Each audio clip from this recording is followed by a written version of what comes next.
Besides the fact that we look like garden gnomes sitting at a very high table with very low chairs, we're actually here to talk to you about how to stay in a healthy routine while traveling. But a little background on why we're even doing this video is Tash and I decided to come to Huatulco, Mexico for 5 weeks. That's a long time. It's our longest trip. It's my longest time ever being away from home, but I wanted to see what it's like to live in a different place and actually be productive with work and get a lot of content filmed. Form a new routine. While we're still building a company. So we have some key tips that we've put together that has really helped us while we're traveling. Because first of all, traveling can be different. Like, you're in a different environment. There's a culture shift. The food's different. Your sleep schedule can be different. Your hydration might be different. There's so many things to consider based on where you're going. But because we're in a tropical climate, which is so different than Winnipeg, which is like minus 30 Winter right peg. now. Yeah, our routine inevitably is going to shift. But the number one thing both Tash and I wanted to change coming to Mexico for 5 weeks was our routine. So let's really jump and dive into your morning routine. The first thing I do when I wake up is now meditate. I meditate for 20 to 25 minutes following a Joe Dispenza meditation. And I used to meditate for 2 years. That literally changed my life. But then I took about 2 years off of being consistent with it. And I noticed a big shift in literally my entire life when I meditate to when I don't meditate. So just the past 3 days meditating, Tash has noticed a difference. I feel more present. I'm not as edgy, I would say, because it's been a really heavy work period for the company. It's just, it puts you in the present moment. Everything throughout the day is just better to me.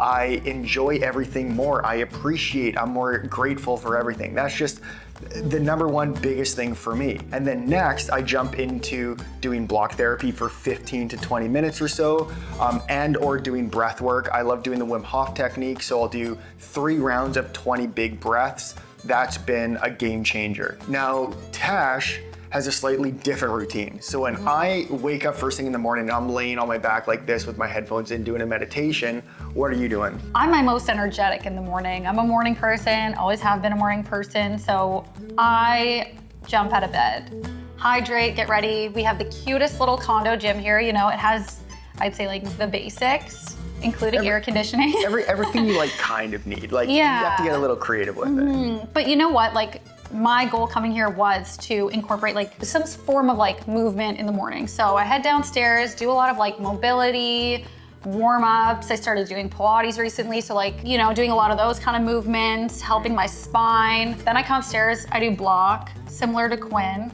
And it really like sets me up for the day. Like in terms of, you know, like when you work at a desk all day, for me, because I have like a previous back injury, it just feels good for me to have this morning routine so that when I'm sitting, we both work remote, I feel good, you know, like I start my day off well. You wake up and you do even like one thing out of your morning routine.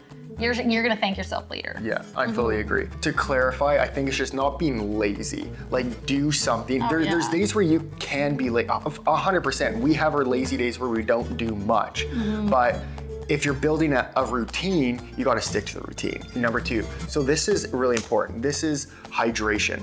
Again, dependent on where you're traveling to, but because it's so hot here and you sweat so much that you need to make sure you hydrate. But that doesn't mean just drink water. You need to drink water with electrolytes. You need to structure the water. You need to get your sodium, your potassium, your magnesium. The 2 things that leave your cell when you're sweating is gonna be water, then sodium. So you want to replace water and sodium. So I'll wake up in the morning, part of the routine is having water, salt, a squeeze of lime. They don't have lemons here. That's been the weirdest thing. Like you cannot find a lemon here. So I'll just squeeze a bit of a lime in there, and it's like a virgin margarita, and then I'll just drink that back, and then you're ready to kickstart your day. But you got to get that in. We try to do that multiple times throughout the day. They do have these things called like electrolytes here, Like that's the brand name of this drink.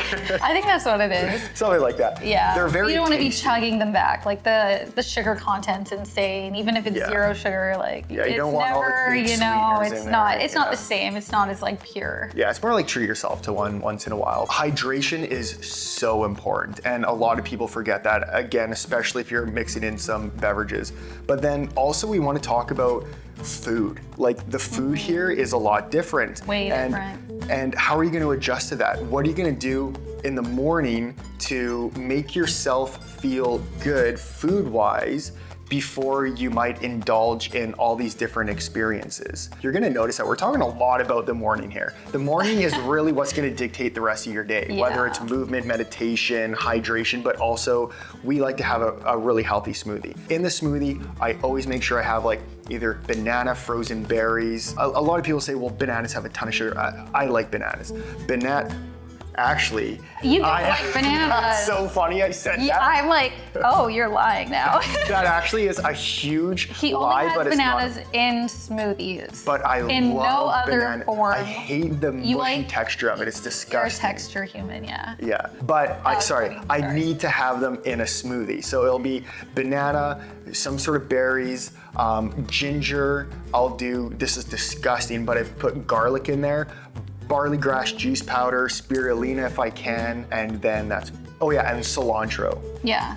Cilantro also sounds disgusting, but it's part of this medical medium, heavy metal detox smoothie I've been doing for years and I love it. Now it's not to the T, but it's close enough. And side note, if you ever think of trying the smoothie, like personally, I do not taste the cilantro. For those people who say it tastes like soap, so try it. Interesting. You could try it. There's just so many other things. Yeah, I don't taste it Like the anymore. I sweetness, used to. you don't taste it. But that is really important because you want to get your micronutrients in now. Because again, you might be going out and eating foreign lunches and foreign dinners and whatever you're doing, and that's great. Like you want to explore all that, but try to get something healthy in first thing in the morning that you're actually consuming. Some People let me foods, go. like in Mexico, I think it's like a known thing. You really have to be careful with like leafy greens. So if you have salads like every day and that's your thing, and you're not willing to risk it in Mexico, like you really have to like be okay with like finding alternative healthy foods. Yeah,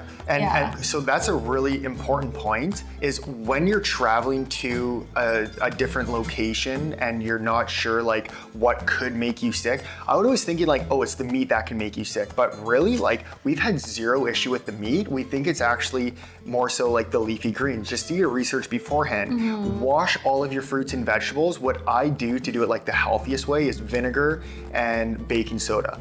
Put that in with water, your fruits or vegetables, mix it in there, let it soak for a couple minutes, and then rinse it all off, and then you'll kill all the like the bacteria and whatever's stuck on there. I don't know, but get rid of that. So that's another really big tip. And side note, if you do take supplements, which I do, I take quite a bit of them. I love traveling with them. I know it takes up real estate in my carry-on or my suitcase, but it's important to me, and I notice a big difference on how I feel. And because I'm doing a lot of work here, filming content for the company, for YouTube, etc., I like taking nootropics with me. Ashwagandha's been amazing. It helps a lot with like stress, anxiety, that kind of thing. And if you feel a little anxious when you're traveling, great thing to have. Again, that's called ashwagandha, if I'm pronouncing it correctly. Vitamin C, zinc are staples, must have, and then other like green powders like barley grass juice powder, spirulina. I typically travel with that a lot too. And you can always buy stuff when you're here as well. Like if you're here for a good amount of time, then do that. But if you're traveling for like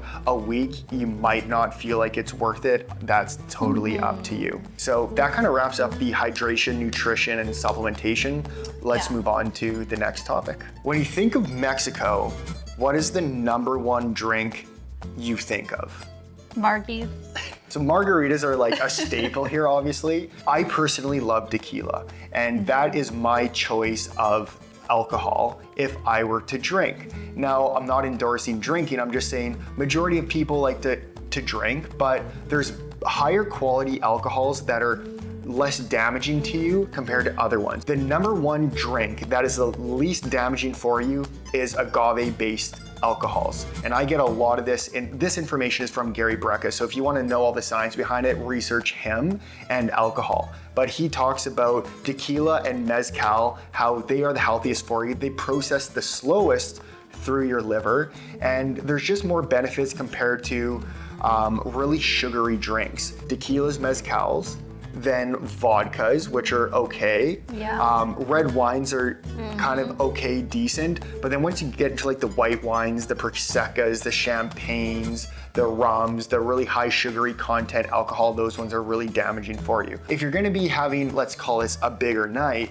then try not to mix it with sugar. So we'll do tequila, soda or water, and then lime. And you can have a few of those, and we've had literally like 0 hangovers here. Yeah, but also, you know, like, have your drinks, you know, like you're on vacation. Have your drink. Well, it's different, you know, like it's easy for us to say, like, we're here for 5 weeks, which I would say is like not the average vacation for many people. Like, people will go for a week. Like, enjoy your beverages. Well, the good thing about margaritas without the sugar is having the salt in there as well, because you're dehydrating yourself a lot when you're drinking alcohol. So having the salt, the tequila, the lime, which is funny because it's literally my morning drink without the tequila, but it's like almost relatively healthy. I'm not saying tequila's healthy, but that's just gonna be much more of a lifesaver than having like a ton of sugary drinks or drinking a lot of white wine, for example. Yeah, definitely mix in the beverages that you like, but if you know you're gonna have quite a few of them,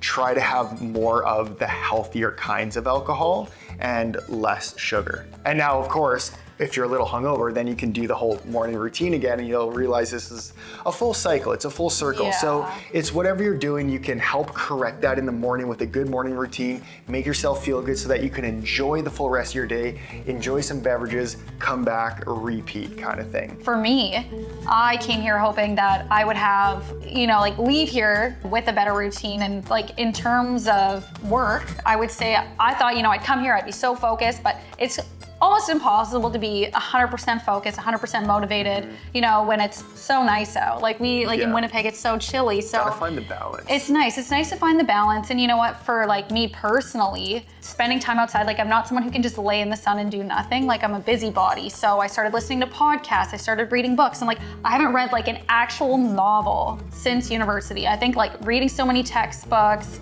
and then I was teaching after and reading children's books. I just never like went home and was like, yeah, I'm just gonna read a book. Yeah. And here, I finally read a book, and I just, you know, felt so good. Yeah. And now I'm Taking like, time oh, for can't wait to go yourself. home and, you know, do that at home and, 100%. you know, try new things that like feel good for you. And it's the same idea, like reading, you can view it as like textbooks or like enjoying reading for yourself. It's Yeah. the same thing as like workouts. You don't need to go to a gym to work out. Just do some sort of physical activity. It could be pickleball, it could be playing a sport. That's still technically working out. So it's finding the things that work well for you and things that you're actually going to do, which is important. One last thing I want to mention, because this is really important. If you're in a tropical place, go outside, which we were just kind of talking about. But what I mean by this is, if there's a swimming pool and you have the option of going in a swimming pool or the ocean, what are you going to choose? Choose the ocean. It's significantly healthier than going into a chlorine-filled swimming pool. Even if it's salt-filled, sure, that's definitely better, but the ocean is full of ions, really good salts, minerals, vitamins. Like, this is gonna cleanse your skin, make your skin feel amazing. You're not gonna even feel nearly as hungover. You're going, which is weird, like, it actually helps with that as well. It's very refreshing. Yeah. It helps with your cell function, it helps with your immune system, but also going for a walk on the beach, taking your shoes off, walking on actual soil, on actual sand, you're going to start charging your body properly. They call it earthing or grounding, but I feel better. I don't know all the science behind it, but like, I literally feel better if I go for a walk bare feet on the sand. Are you laughing at me? No, I notice your mood change. Like, Yeah. it's crazy. And then if you're tight on time, a good point, and you're chatting to me about this earlier, you can mix in multiple things at once. So if you want to have a shorter routine and you have access to a beach right there, well, meditate on a beach. Like, now I just did two things. Yeah, you know, combine both, like, best do of a both worlds. walking meditation on a beach. Like, do something like that, Yeah. clear your head, get into a good mindset. And a good point I was just thinking of now is, we could go on a vacation next time where we're in the mountains. So our routine could be very different. Maybe it's waking up and doing a cold plunge, right? Like the environment that you're in, find the routine for that environment and then build it off of that. But the whole point is be creative, get a good morning routine, enjoy the space, be present. These are just tips that you could incorporate throughout your traveling experience, from the foods you eat to the alcohol you drink to your mindset to everything. So I think that pretty much wraps it up. This is a fun video. Very, very different than the other kinds of videos that I do, but I hope you found it helpful because it's all part of the same thing. If you enjoyed it, give it a thumbs up. If you have any questions for Natasha or myself, let us know in the comments below. This was a lot of fun doing it with Tash, having you on here. She'll be in the YouTube a little bit more now, which is a lot of fun. And that's everything. So subscribe to the channel. We look forward to seeing you and Natasha in the next video.